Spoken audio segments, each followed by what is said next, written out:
You're watching This Week in Louisiana Politics with Fred Childers. Good Sunday morning to you. I'm Fred Childers. Thanks for joining us for This Week in Louisiana Politics on your local election headquarters. Well, the Louisiana Secretary of State's race continues to heat up these days. Providing some of that friction, Louisiana lawmakers claim that voters' personal information was made available on the dark web. It's now being challenged by the candidate at the center of that controversy. Now, some background. On Wednesday, state representative and Republican candidate for Secretary of State Rick Edmonds issued a warning to voters and cited a report that states nearly 3 million voters in Louisiana could be in danger of having their voter registration records exposed.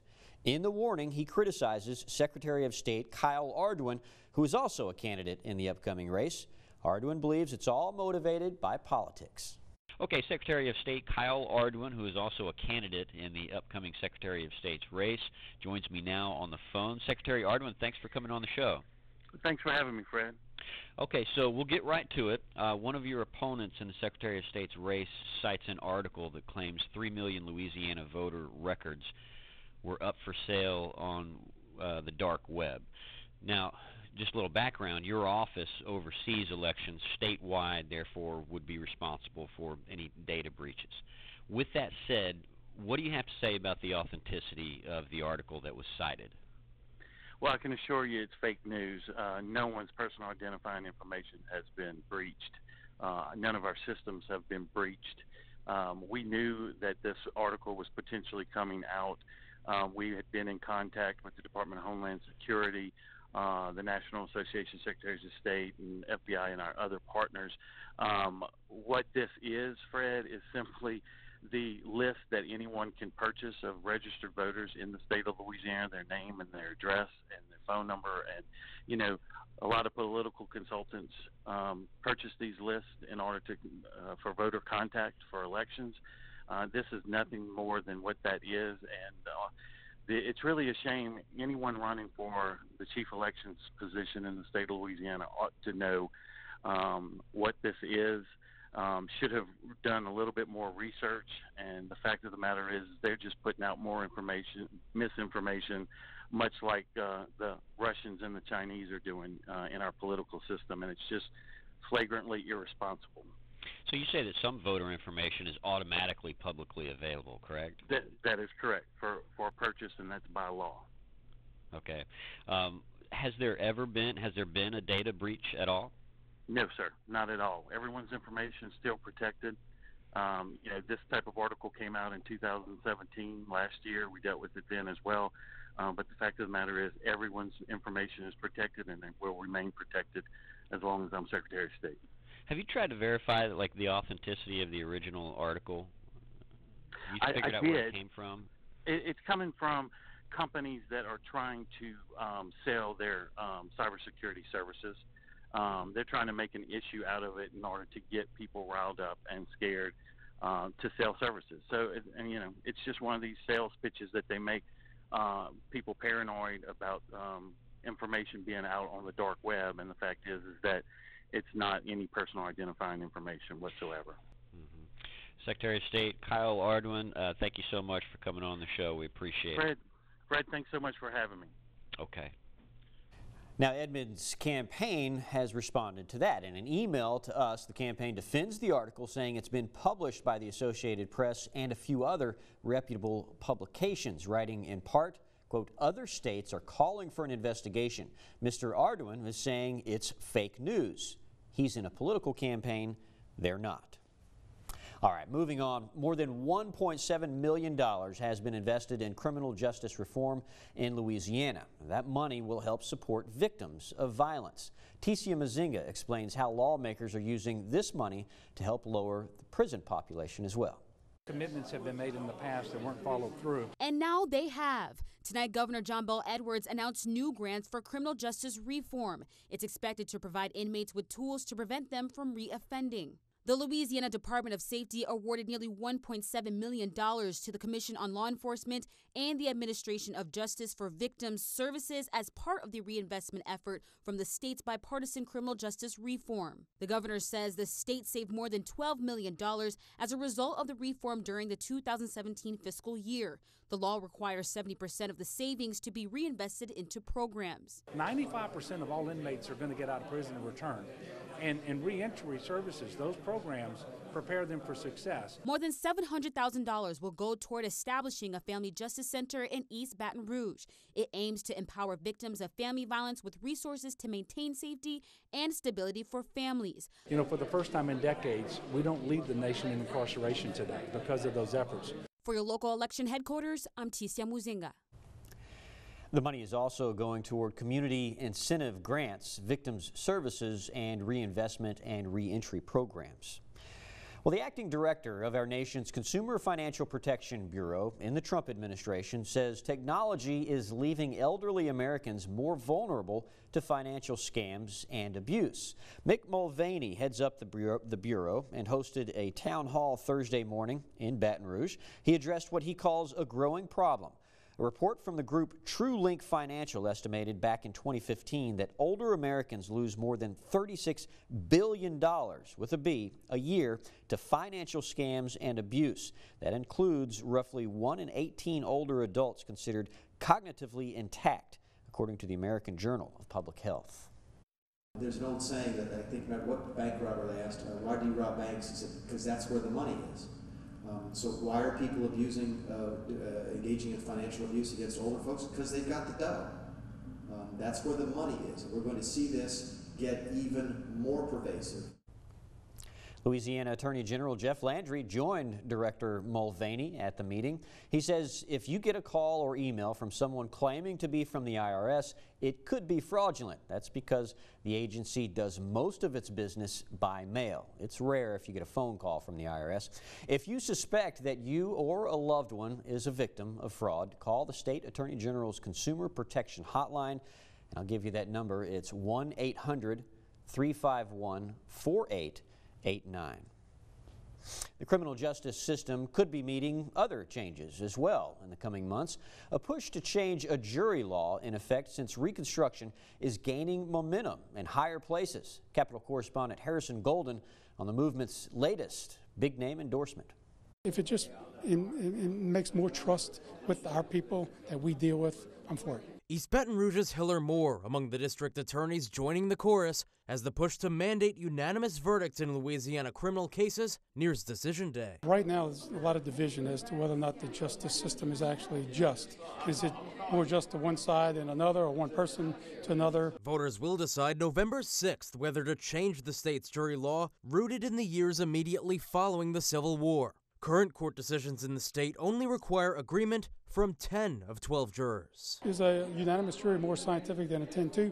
I don't know, but I think that for all of the reasons, I believe that's probably best, that we are in line with every other state in the nation. Moore isn't the only DA this week backing a change to the Jim Crow-era law. Others include Lafayette District Attorney Keith Stutz and Caddo Parish DA James Stewart, saying in a statement, quote, "We have the opportunity to be on the right side of history and align our state with the 48 other states that require a unanimous jury verdict for criminal convictions." DAs from Avoyelles, Concordia, plus East and West Feliciana parishes are also in support. I think it's a great indication that our district attorneys and our law enforcement are really putting justice and fairness as a priority. Though not all DAs are outright backing the pitched amendment, the opposition has quieted down. The Louisiana District Attorneys Association previously opposed it, but has since built a neutral stance after a growing number of member attorneys said they would not step in the proposal's way. For your local election headquarters, I'm Harrison Golden. All right, the movement appears to be growing. If voters agree to require unanimous juries, the change would not be retroactive. It would only apply to crimes committed on or after January 1st, 2019. Senator Bill Cassidy is standing behind his yes vote for Supreme Court Justice Brett Kavanaugh. The senator appeared on Local 33 News today, Monday morning, talking about Kavanaugh's controversial confirmation process. Senator Cassidy says the process did not exemplify the Senate at its best, but he says he's happy with the confirmation. Now, the senator also talked about the success of a big fix to the duplication of benefits issue facing many folks in our area still recovering from the 2016 flood. People still putting their lives back together. Homes still on the market that look like they were flooded not long ago because they haven't been restored. It just helps our families be restored and our communities be restored. We're going to keep on working at it. Now you can see the senator's complete interview. It's posted right now on brproud.com. Go check it out. Democrats are hoping the upcoming midterm elections will deliver control of both the House and Senate to their party. Currently, Republicans have a slim majority in both chambers. Now, research from JMC Analytics and polling shows that control could be turned over in the House. But following the contentious Kavanaugh hearings, Republican enthusiasm could keep the Senate in Republicans' hands. I am starting to see movement back towards the Republicans. I do believe at this time that means the Senate is more likely than not to be saved for the Republicans. I do not, however, think it will have enough of an effect in the House to help maintain Republican control there, though. Early voting begins October 23rd and ends October 30th. Election Day, again, is on November 6th. Coming up, we'll continue our conversation with pollster John Kuvion, and we'll talk more in depth about what sort of challenges the blue wave will face in the midterm elections just days from now. That's next on This Week in Louisiana Politics. This is your local election headquarters.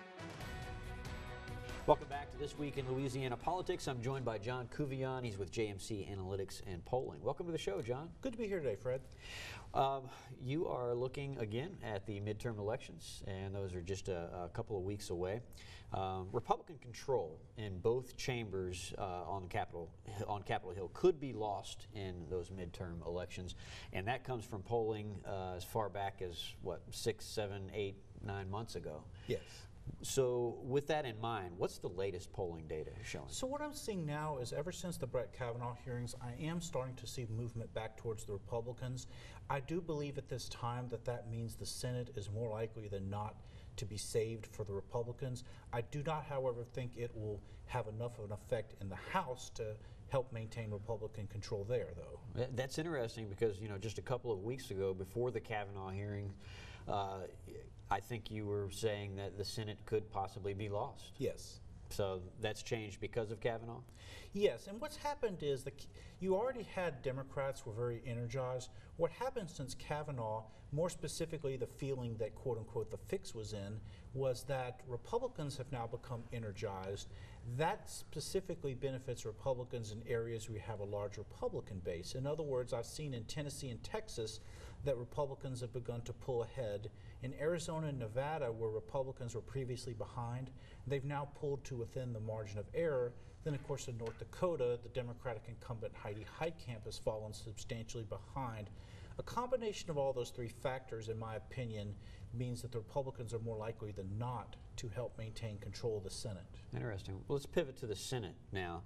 You've identified some hurdles that the Democrats must overcome in order to take control of the Senate, like the number of seats that they are currently defending. Talk about that. So the biggest difference between the Senate and House is appreciating that you have substantially different terrain between those two chambers. In the House, you have all 435 seats that are up for election. The Senate, there's only 35, and of those 35, 75% of them are Democratic held. And the Democrats in those states, more often than not, are facing re-election in Trump-friendly states. So the deck, in a sense, is stacked against the Democrats just because this is, which I call the lucky class, has been getting more and more Democratic top-heavy to the point to where 26 out of 35 of those up for re-election this year, senators that is, are Democrats. They have more to lose, basically. Much more, yes. Yeah. Especially if you are in a state like North Dakota or Indiana or Missouri, where Donald Trump did very well, and you're a Democrat at the same time trying to defend your record, which in many instances is anti-Trump. So it basically makes life much tougher for Democrats, just like it did for Mary Landrieu in 2014 when she was shouldering the weight of the Obama administration on her shoulders. Are there any particular states with that in mind that really stand out to you?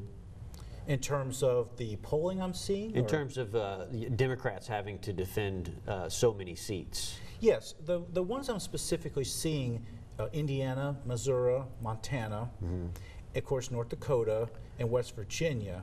Those are states where Trump did very well, and to differing degrees, the Democrats have established records independent of the national Democratic leadership like they did in West Virginia. The other four, though, the Democrats do have a tougher road to hoe. Right. Sticking with the Senate now, in which states have you noticed Republicans are gaining some ground in the polls? So what I'm seeing happening is that Arizona and Nevada, where previously the Democrats had small leads, those have tightened up considerably to where they're now essentially tie races, and those are Republican incumbents. And so those theoretically are the only seats where the Republicans were especially vulnerable. In these states of Tennessee and Texas, what I've seen is that the Republicans have gone from narrow to larger leads since the Kavanaugh hearings. Yeah. So early voting begins October 23rd and runs through October 30th in Louisiana. What are you expecting? So what I'm expecting is there's going to be a certain amount of interest in early voting. For instance, in the presidential election and in the treasurer's race, about a fourth of Louisianians went to early vote. Across the nation, what's happened is, as we're speaking right now, approximately 850,000 nationwide have early voted. That's a number I expect easily to increase fivefold this week. In Louisiana, I would expect a couple 100,000 will end up early voting when early voting ends on October 30th. Early voting has become so much more popular these days. It keeps going up and up every election. It has, because of the convenience, and I think that, in my opinion, the attraction of precinct voting on election day becomes less and less as time goes on, to where I could see the day when early voting becomes more than 50% of the votes cast here in Louisiana, even though it'll probably take some time to get there. All right, there you have it. John Couvion with JMC Analytics and Polling. Thank you, John. Stay with us. We'll be right back. This is your local election headquarters. Welcome back. The Trump administration says it will soon require drug companies to disclose its prices in television commercials. This comes on the heels of new legislation signed into law put forward by Louisiana Senator Bill Cassidy to help make drug companies more transparent with their prices. But the drug industry may also be ready to fight the rule in court. It says the proposal could violate the First Amendment, but members of President Trump's cabinet are pushing back, saying that HHS will gather feedback from the public and drug companies for the next 60 days. A Louisiana senator is calling out Democrats on the Senate Judiciary Committee for not showing up to a hearing they wanted. The Senate Judiciary Committee met last week over the objections of Democrats to look at more of the president's nominees for the federal courts. Louisiana's John Kennedy and Utah's Orrin Hatch were the only senators at the scheduled hearing. A few others joined, but no Democratic senators were at the hearing. Now, Senator Kennedy also reacted to President Trump calling adult film actress Stormy Daniels horseface. The president tweeted the insult after a federal judge dismissed a defamation lawsuit against him. We've all done something like that before. Have you? We all have. Have you tweeted something like that? No, I've never. I wouldn't tweet it, but we all have. I mean, no, hold on, Senator. Come on. No, we all haven't. Most of us actually resist insulting people publicly. Well, we used to. Let me make my point, and that's a fair point, Allison. I think most people have. They made fun of somebody else in the way they looked. It's not right. It happens all the time now on social media. It detracts substantially. That's an understatement. I wish the president hadn't done it. I think the president clearly has, he grows anxious when he has unexpressed thoughts. There's some things you shouldn't say. Well, that's one way to put it. Senator Kennedy says he has previously told the president his thoughts on his controversial Twitter habits, and as he's told us here on the show as well. Up next, remember when LSU fans stormed the field and a fine was incurred? How did that become political? We'll tell you. Just a hint, it involves a Louisiana congressman. And we'll have a look at the week ahead. on your local election headquarters. This is your local election headquarters. Welcome back. Louisiana Congressman Garrett Graves started a GoFundMe account to help LSU pay the $100,000 fine after fans did that. What you see there, they stormed the field at last Saturday's football game against Georgia. The congressman writes, quote, LSU is an inclusive community and we love our sports. When 102,000 of us get together, we celebrate, and when we do, we leave nothing on the field. But sometimes the field calls us back. As of now, the page has raised more than $6,000. If you want to donate, look for this story on our website, brproud.com. Only $6,000. Okay, well, This Week in Louisiana Politics is all about giving you a preview of what you can expect in the coming week. Taking a look at the schedule this week on Monday, Chairman of Louisiana's Coastal Protection and Restoration Authority, Johnny Bradbury, will speak at the Press Club of Baton Rouge, where he'll talk about the ongoing threat of land loss and what's being done about it. Okay, don't forget, early voting for the November 6th election will start October 23rd. That's this Tuesday, and it ends October 30th. That's next Tuesday. For information on elections, again, just head to our website, brproud.com. Thank you for joining us for This Week in Louisiana Politics. I'm Fred Childers. I'll see you next Sunday right here on your local election headquarters.